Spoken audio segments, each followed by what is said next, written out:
everybody, I'm going to do my final review on Shinmai Maou no Testament, in other words, the Testament of Sister New Devil, episode 12. Now, this is from a personal thing, and my opinion, you know, I might be going out of control and crazy, so you could call me that or an a-hole, because lately, when I ever watched the series, I think it had its potential. However, it had so many wasted scenes, to be honest with you.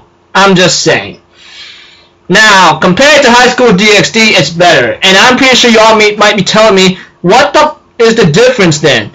Pretty much a lot. Those of you who watched High School DxD, and I recently finished Season 2 and its sequel OVA that just came out like 15 days ago, you know what I'm getting at here. I don't even have to explain. Season 3 of DxD is coming out anyway, so yeah. Anyways, stop doing that in comparison. Let's go. Okay, at the beginning, you know, we have Basara, Yuki, and Mio on the way down to the monster's core, you know. However, they had trouble along the way, but they managed to take care of it. Yuki decides to stay behind to hold back some evil intestine or freaking like security cells, you know, like when there's, you already know what I'm talking about. And Zest realizes that she has been abandoned and etc. when she saw other clones of hers and in a way. So we see to it that they managed to reach the core. Zest is getting ready to like put her life on the line, as Tojo Basara will destroy the core. However, Basara on the other hand managed to destroy the core, and I thought Zest was dead, but she didn't die due to Basara's like ways of using his own magic and pushing her out of the way and destroying the core after that. And we see to it that our buddy here, I think like Yahiro Takigawa brings Zogia and talks to him, and he says, "There's one person I'm gonna be sure to make sure that he meets. He's gonna look at you personally. He's gonna look at you that you're gonna die personally." And Zogia tries to talk Basara like he can help out with some information. However, Basara decides not to, and Takigawa is asked by Basara to finish him, and therefore he makes his head explode. And you know, he went back home, talks to Yuki, and then he ends up talking to Mio, you know, and sees Maya and his mother sleeping together, etc. You know, we see to it that Basara talks to Mio alone for a bit here and there, and she says she's glad to have him at her side. And later on, I think secret lust, you know, and certain men that we have has taken over. He says, "I'm not gonna let anyone steal you, okay?" And then he pushes her down, and it's like internal rape or something. But he ends up kissing her, doing sexual acts, you know, as it always has been and throughout the series. And she later on, you know, starting to accept them, you know, falling for him, like laying her aphrodisiac or some kind of chemical of dopamine or something. Get to her, and then Basara wakes up and says, "Oh dang, I'm sorry, I blinked out. But Mio, on the other hand, tells Basara, "Nope, I'm not going to forgive you." Basara says, "How are you going to forgive me then?" Mio says back, "Kiss me one more time. And maybe when you mention something about no one's gonna steal me, maybe I know what you're talking about, you know, that kind of thing." And therefore, just before like they could continue, Yuki was watching the whole time and says, "Basara, take me too," you know, and then she kisses him, and then etc.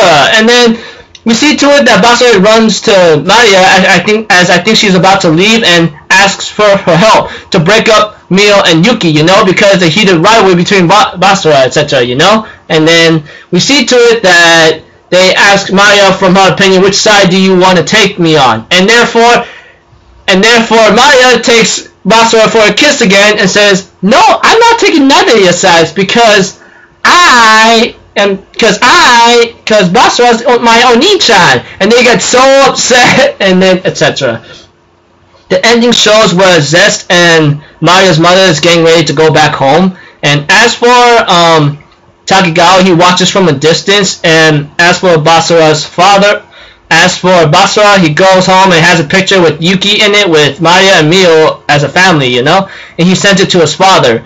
As the ending shows, it seems to as the ending shows after the credits, we see to it that that it looks like we have a demon lord looking around and says like, Zogia has been killed, huh? Look into it more, alright? And the moment he enters his throne room, he ends up seeing Basara's father there, Tojo,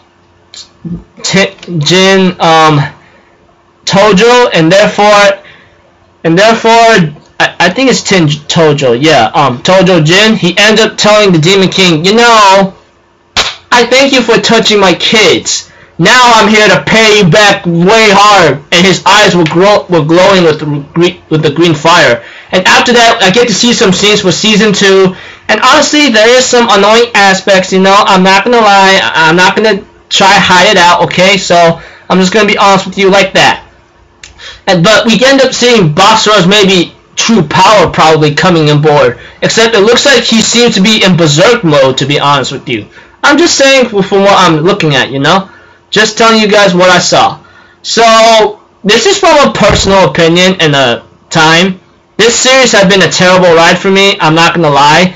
Call me Mr. A-hole, you know. But if you guys been watching with me and watching my reviews, you know, for Shinmai Maou no Testament to the very end, you already know how I feel about the series.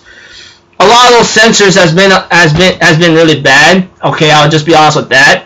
So, if I see people rating the series, you know, honestly, I'm going to say it has to be from a 4, from a 1 to a 5 or to a 4 out of 10. I'm thinking about in an audience critical standpoint. But from my rating, if you want to hear from me, 3.5 to a 3.9 out of 10. I am very sorry for being a Mr. Salt, but I have to be straight out with you, okay? That's all I'm going to say. So, yeah, I'm just gonna tell it to you like that, to be honest with you. So yeah, I really wish like it could have been better. Like I think it had so much potential and I had some high expectations for it. But I was told by a friend like the ratings will boost up once the Blu-ray DVDs comes out. I go, yeah, maybe, that just depends, you know. I know you guys might be telling me like you can talk about High School DxD, man. So what makes the difference that you willing to like High School DxD and Shinmai Maou no Testament and a lower rating? Hey man, I knew I was going to regret touching High School DxD, and honestly, I lost my innocence already, okay? That's the fact. Or I barely have any. So, yeah. Overall, like, the series could have been better, so I'm going to have to put this around a 3.5 to a 3.9 out of 10, or just a 3 on my anime list, or Maou, if you guys know what I'm talking about. So, yeah, but the sequel or so seems promising, so I'm going to give it a shot. Well, I am going to have to watch it anyway, because I watched the first season. It's pretty obvious like that. So, I hope you all had your enjoyment ride, unlike me, which it could have been better at a certain point. And honestly, the episode was kind of on a good roll, to be honest with you. That's why I kind of boosted up maybe 1 point to 1.5 at least, until it got into that other scene, you know. I think I would have boosted it maybe up to maybe 2 more points, maybe, but I don't know.